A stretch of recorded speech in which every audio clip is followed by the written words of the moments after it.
Well, first off, Curtis Pope is supposed to teach this class. I was just going to be his middle inning relief pitcher, but he was getting sick Sunday, and he's worse today.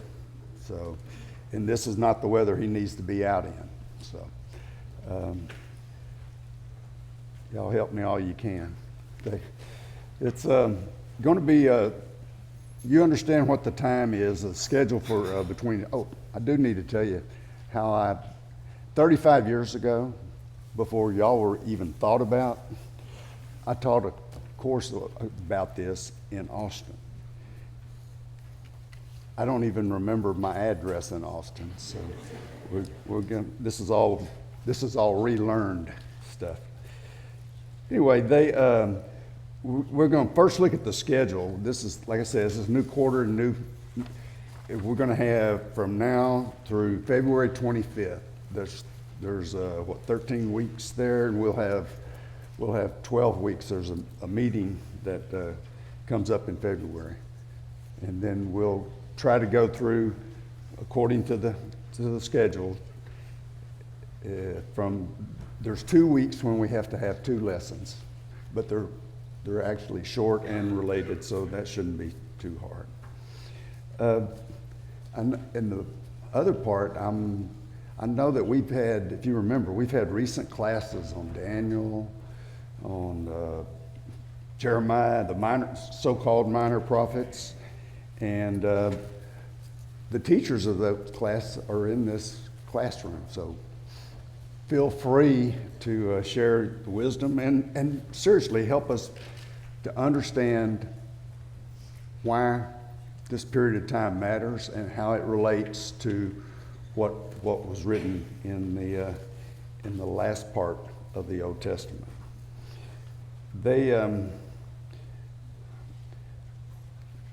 There's the handouts in the back that's got some maps. It's got a schedule and some other information. It's got a one chart from Nebuchadnezzar that we'll talk about a little bit tonight.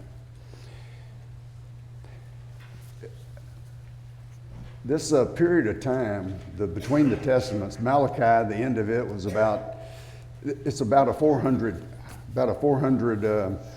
year period. Malachi was about 420 BC, and then the end of that period, where you talk about the New Testament, was with John the Baptist. You know, the Gregorian calendar, I don't know if it counts BC, and now they say BCE and before the current era. But nonetheless, that's the period of time that we're going to talk about. And people call it the silent 400 years. And they call it that for a number of reasons, but the main reason is there's no record of direct dictation, conversations with God during that period of time. There's no writings that are in the canon. But it was anything but silent. Those years, you'll find as we go through, were tumultuous years. There was a lot of political upheaval. There was a lot of wars and rumors of wars and repeat wars. And there were changes in government, changes in religion, certainly social changes. And we're going to look at those. And basically that's secular history. But that secular history relates to the history of the Jews, which relates to the history of Christians. And so that's the part that we're going to look at. And it was not silent. Just because there are no recorded writings doesn't mean there was no recorded influence, and that some of the recorded writings in the Old Testament come to pass in this period of time. And that's the important piece of it, to understand. We can understand where we are now, but to understand that this played an integral part in getting us to where we are at this point in time, in our understanding of the Word and the fulfillment of the prophecies in the Old Testament.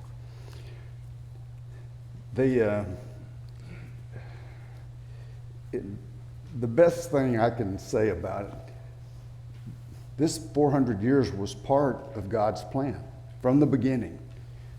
God had a plan, and it still does. That included the silent period. Ephesians 3, 9 through 10, or 9. That's where it talks about the manifold wisdom of God. All these things that have happened from Adam. I mean, he walked in the garden with Adam all the way to the ascension. That was all part of God's plan. And it says in Ephesians, again, it's the manifold wisdom. Manifold, used to you know what that was on a car, but manifold means many folded. It's like a fan that's folded up, and then you unfold it. But it's manifold, many folds in it, and it unravels, unwinds at its given time, a time that was set by God, and the way that He chose to do it. People think, why does this take so long? Why does it take so long to get from Adam in the garden to, frankly, the return of Christ? And we have to remember a number of things. That is that a day is as 1,000 years, right? And 1,000 years as a day to God. Time is a man construct. It's not something that's dictated by God. They also, there's an end to this thing. God had no beginning. The world had a beginning, but God had no beginning. The world has an end, but God has no end. He knows, and only He knows, when the end of the world is. So we should be prepared daily. We have announcements from up here about catastrophes and about people who are ill and people who have passed away. And, we don't know when our day's coming, but it is coming. Every single one, no matter how young you are, no matter how old you are. Again, a day is as 1,000 years. So we work on that. And that's part of the reason why, not just what we're going to study, but why we would study this, is to help us understand how we got to where we are. And I would also add it to be the, he talks about in the New Testament, we want to try to relate the Old Testament to the New Testament and this period in between both directions.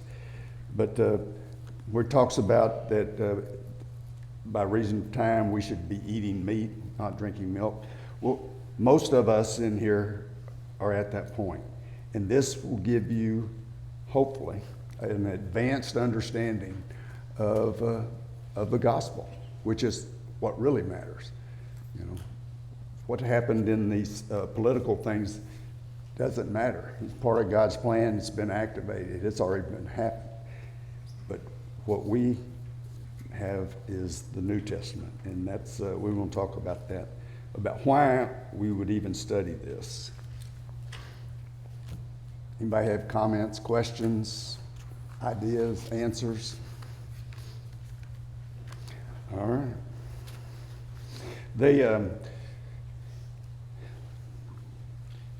There's a number of records about this time, historical records.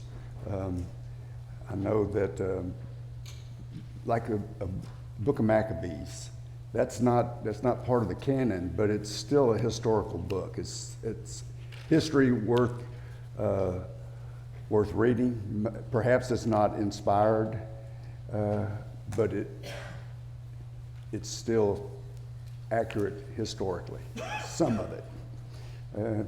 And there's things on the internet. You can use AI. That would be, you can look and you can ask them the question, tell me about between the Testaments. And it will tell you a bunch of stuff, some of it true. That I encourage you to exercise the same skepticism on that you would on any other subject that you would get off the internet. I learned just because it's on the internet doesn't make it true. Test it against the Bible. And even though this is a silent period, it wasn't silent before and it wasn't silent after. And so if anything that you read between there is counter to before or after, it's not true. That's easy enough.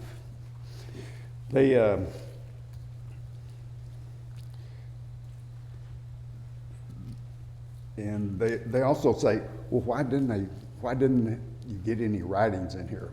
First off, why is always a hard question. If you're going to ask me about God, why? We've heard the Isaiah quote a number of times. His ways are not my ways, and my ways are not his ways, as the sky is above. That's how he is above us.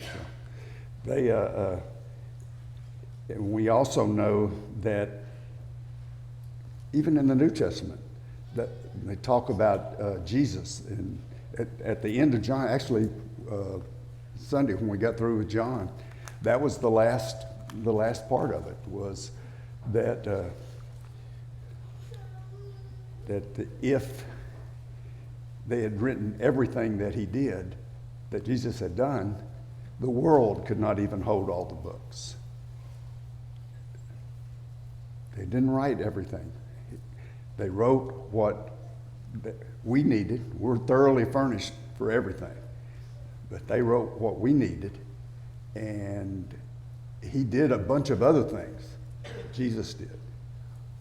Well, God, over ever how many thousands of years this was, he had conversations with people that we know about. We know about him talking to Adam and to Moses and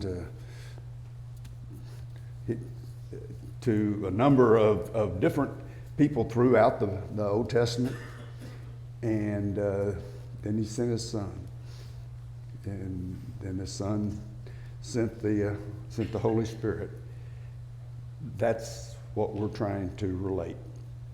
How does that fit in? So he didn't, there were periods of time in there from the beginning till, 420 BC, that God did things that were not recorded. He didn't write down everything he did. But the Bible does contain what we need to get us to the point of the New Testament and of understanding what it takes. Now, first off, we'll go back to this first lesson in here, in your book. The books are back there, and get one. It's relatively straightforward. It's not as detailed as you might think, but it's well written and it's a good book. But the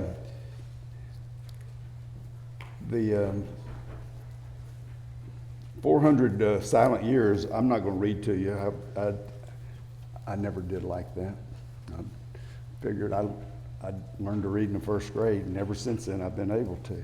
And so please look at that stuff, but I encourage you to look elsewhere.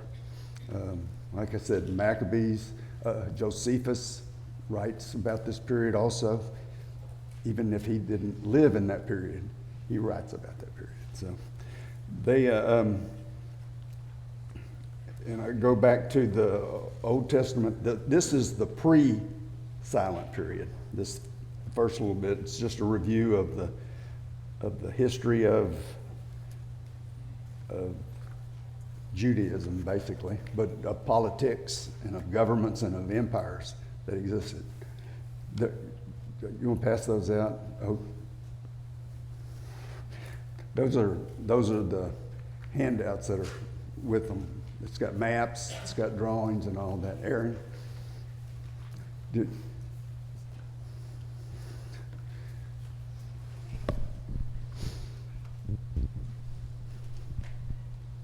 I was going to take a stab at answering why. God hasn't given us a new revelation in the last 2,000 years either. And the reason he hasn't is because what we have in the revealed to us already is sufficient for us. If you look at the Jews as a nation, after they came back from exile, the primary thing that God wrote to them about from the time of the judges all the way through the pre-exilic period was idolatry.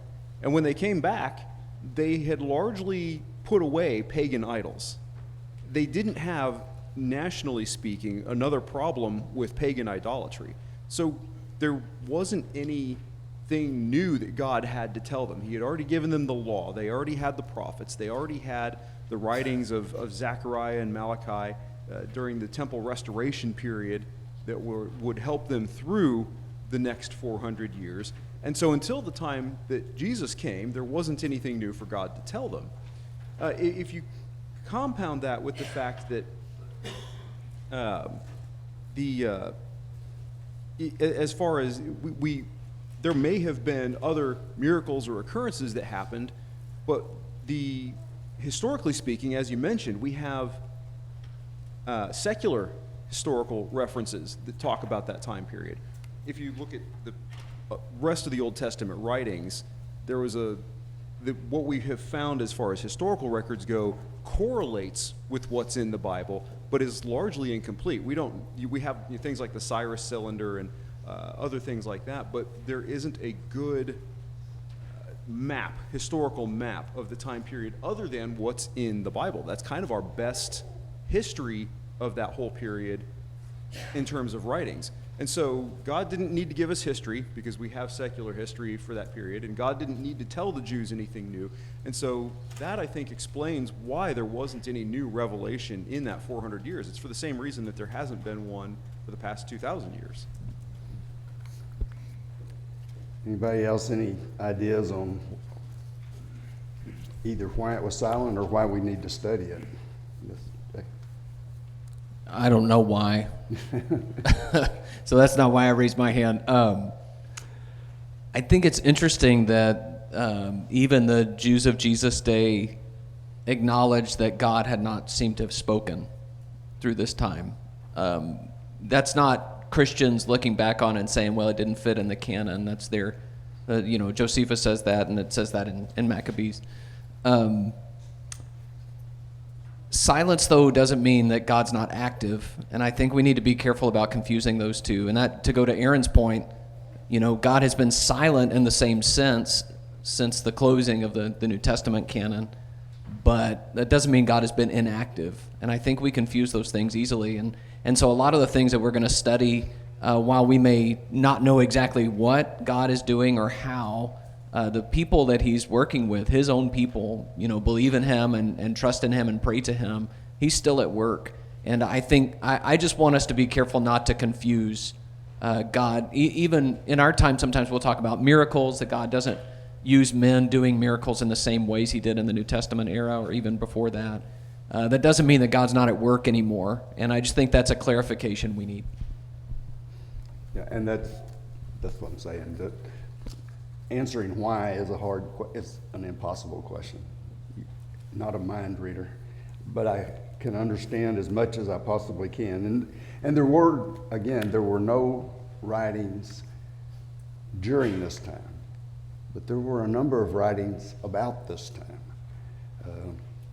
before in the Old Testament and after in the New Testament. The first empire that existed between the testaments was the Babylonian Empire, and that was Nebuchadnezzar. And during that time in Daniel, 2 31, I'm sorry. And he had a vision. He said initially it was a dream, but anyway, it was a vision. And anybody remember what that was? About the head of gold and the breast of silver and the belly and the thighs of brass and legs of iron. And you remember what that was about? That was about the empires, right? So again, it was about this time. It was not during this time, but it was about this time. The head of gold was whom? Babylon, Babylonian Empire. And the silver was the Persian or Medo-Persian. And the bronze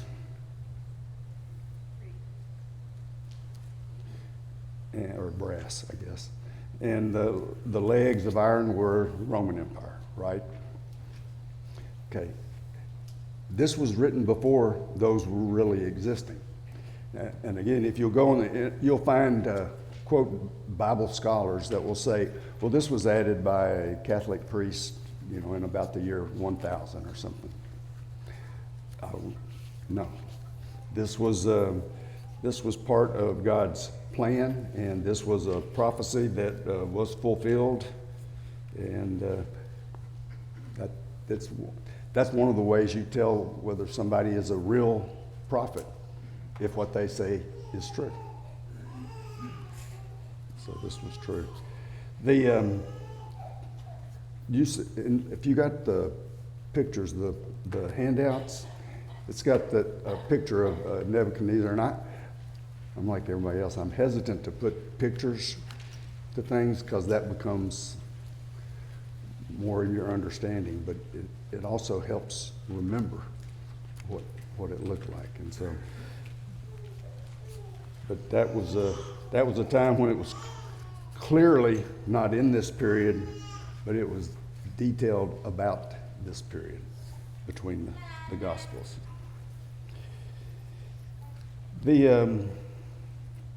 And I go back to the Maccabees book.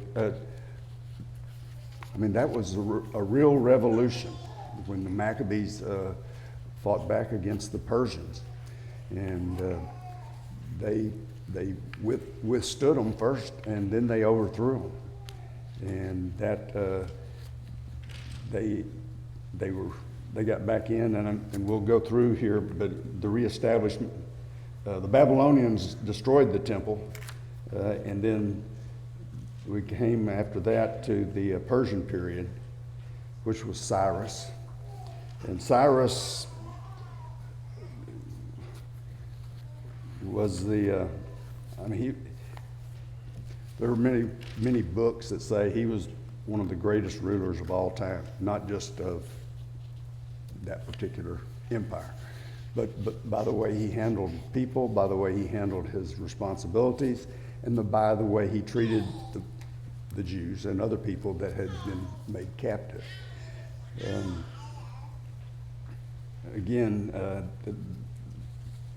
They had started, he let the Jews, and I say Jew, Jew was used to describe Judah originally, and over time it's morphed to describe everybody that was a descendant of Jacob, of Israel.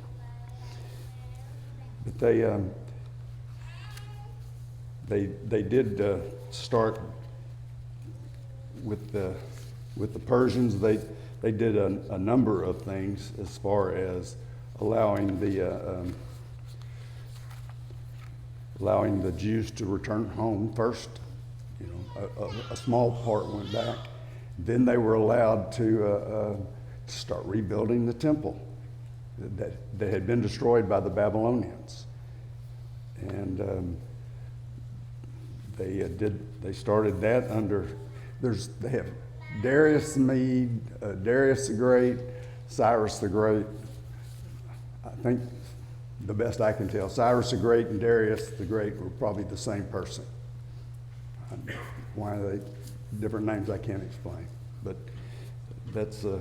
I think that's That's not just my idea, that's the idea of a number of people. But again, it's the people. It's not an inspired finding. They, in 2 Kings 22 and 8, that's where they rediscovered, after the temple had been destroyed by the Babylonians, everything scattered, no stone on top of the stone, everything. And they found the lost book of the law in 2 Kings 22 and 8. And one of my favorite passages in the entire Old Testament is when they called them to bring the book, the people who had gone back to Jerusalem. And Ezra, the people stood up and Ezra read to them the book of the law, the Torah. And it showed back then, even on the part of the Persians, that there was an interest in God. And better for us and better for Judaism was there was a tolerance for a difference. There was a tolerance for a religion that was different than the one that the Persians had. They did not try to force the religion on as had the Babylonians. But they tolerated it. They gave the Jews a high level of independence. They basically didn't force them to do much of anything. And they let them have their own government. They let them have their own houses to build their own temple. They were the kind of people, I guess, that if you're going to have a dictator, that'd be the one you'd want. Be the best I could figure it out. But one of the things they did, Darius the Great, there's a big relief. It's in most of this took place in Iran. What's Iran now? And there was a big relief with Darius the Great, and it had part of it was they call it now the Behistun Rock. The Behistun Rock is basically like the Rosetta Stone was for hieroglyphics. That's what it was for cuneiform. It gave them it was a story, his story, about how great he was and what all he had done and how he'd conquered everybody and all that. It was a big relief, but it was three, and there were three languages, two of them known, and the other one was the cuneiform, and it helped establish the understanding of what it was. The languages were, I don't remember, Babylonian and the old the cuneiform. And the reason again that makes a difference is that allowed them to put it into Greek. And that was where it got to from there, cuneiform and then the Greek. And the reason that mattered, again, there were Jews in Egypt that had come from Greece. That part of this was they destroyed, they fought. The Persians, when they had beaten the Babylonians, they also expanded. And they expanded into Egypt. And they took on a big part of Egypt. And they dealt with the Greeks that were Jewish, that had moved there, and they translated, again, they were letting them have their religion without having somebody boss them around. They translated the Torah, the first 5 books of the Old Testament, into a Greek that served as the basis for our translation of the Old Testament. And Judaism, got that. We got the translation the same as they did, and built everything in this was based off of the cuneiform Greek, and that's an important piece. That's how you spread the word to different cultures and different people.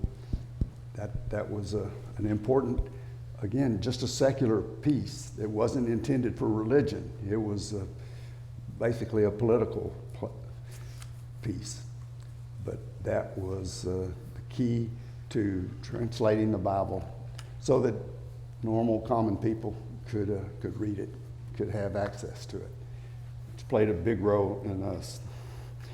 The other thing is worth knowing, again, the Persians, I go to Cyrus the Great. He was tolerant, he was understanding, and he was a builder. They built a whole bunch of things under him.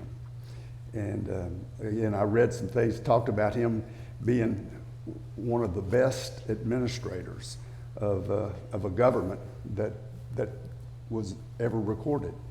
He ran the government without rebellion almost all the time. So he did that. He built, he built 2 capitals. He built a royal road. You know, we think about the Roman road. Well, the Persian built a road. And the thing I found most interesting, and I didn't know, was that they built a canal between the Nile River and the Red Sea. That's not a small canal, but they built that back in whatever 450, 500 BC.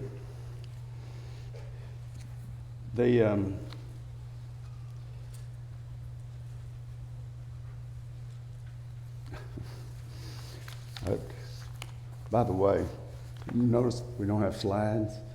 We don't have them. So I have to read my own handwriting, and I will tell you, I always made straight A's except handwriting and conduct. And so this I'm having to. Lou Ann's about the only one who can read my writing.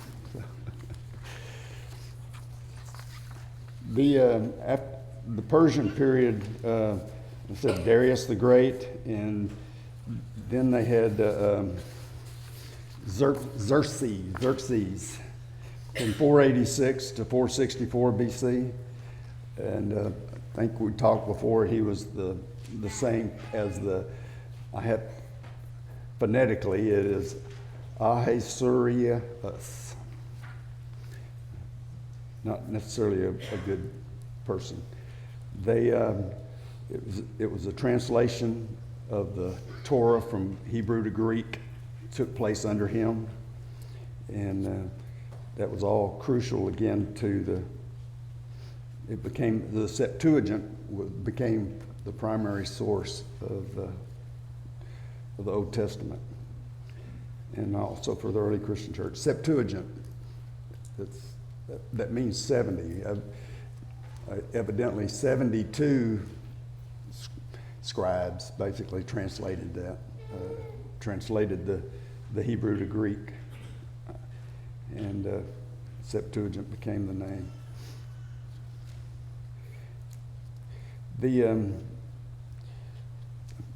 One thing, that's the period of time that the book of Esther, we had a course on Esther. And you remember, that's the one book in the Bible that doesn't mention God, is Esther.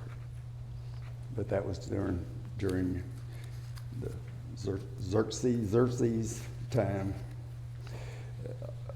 Following him, there was Artaxerxes, Artaxerxes. That was the time, again, where they let more of the Jews go from Babylon go from exile. They were in exile in general, to go back to Jerusalem. That's where they the time during which they built the temple. That was, they built the walls of Jerusalem around that. And Persian rule continued in that area for another 100 years after that. And they were well suited to be the rulers. They tolerated the religion, laid the groundwork for a healthy population, laid the groundwork for an educated population that, again, was part of God's plan to get to where we are today. That was in their downfall, again, it's like, first, let me back up. If you look at the time period of those, of the different empires, and this is just my opinion, but if you look at the time period of those empires, they were short. They were relatively short. And very close to what our age as a country is. And they all had their downfalls and disappeared for various reasons. Most of the time it ended up being pride or avarice or greed or a search for power. And that was just something I was struck by, was how short a period of time all these great empires. Rome lasted longer than the rest of them, but even Rome's not here either. So that's something that we can look at. What Persia did is they tried to expand. They did expand. They expanded into Europe, into Greece. Remember, again, they came out of Iran, but they went into Greece, and they were trying to expand there and gradually take them over, either from the inside out or just with sheer power. But the Greeks wouldn't have it. And they pushed them back, pushed them back, and pushed them back, pushed them back across the Aegean Sea, back into Egypt. And again, that's where the Hellenists, where the Greek Jews were. They pushed them all the way out. And eventually they conquered all the territory that was held by Persia. And they settled in that. And the Egyptian Jews got the Septuagint, which laid the foundation for us. And that was the end of the Old Testament. And the beginning of the so-called silent period was when the Greeks had pushed Persia back into nothingness, basically, but it pushed them out of all of their territory, and that empire ceased to exist. The rest of it is the silent period, and again, I encourage you to not think of it as silent period. We'll call it the time between the testaments, because again, that was a dynamic time. It shaped the political, shaped religious, and it shaped the social landscape into what Jesus and John the Baptist and all of us stepped into 2,000 something years ago. So again, it's one of those things that it's easy to pass over because I imagine very few of you have taken Middle Eastern history. If you have, let me know. But that is the birth of a civilization that led to our civilization. We have to give them credit. Anybody have any comments and questions, statements? Pray for Curtis, please. I do that every night.